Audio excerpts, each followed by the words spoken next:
حاتم تائی سے کسی نے پوچھا، حاتم کی سخاوت تو مشہور ہے نا، اپنے سے بڑا سخی کبھی دیکھا؟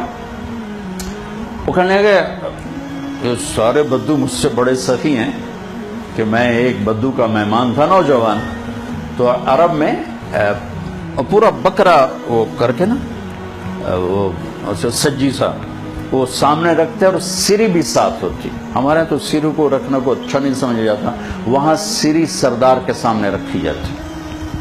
تو کہنے کو سری کھول کے اس کا جو مغز کھایا تو میرے منہ سے نکلا نعمت دماغ، مغز بڑا مزدار بنا ہے.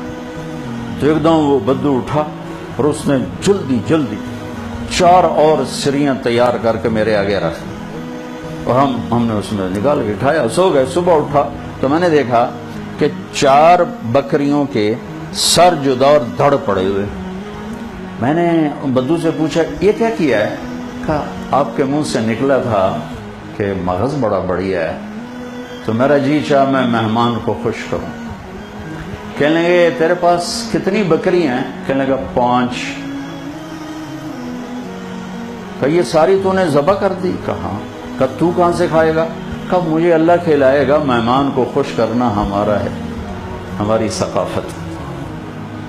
تو سائل نے پوچھا پھر آپ نے اسے کیا دیا؟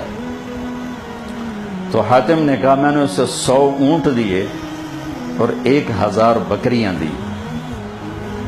تو سائل نے کہا پھر آپ تو بڑے سخی ہوئے. کہا نہیں میں بڑا سخی نہیں، میں نے اپنے مال میں سے تھوڑا سا اس کو دیا اور اس نے سارا ہی میرے اوپر لگا. خود کو لہائے نہیں 5 ٹھوک چڑی. میرے بھائی بہنوں، اللہ کو سخاوت پسند، بخل پسند نہیں.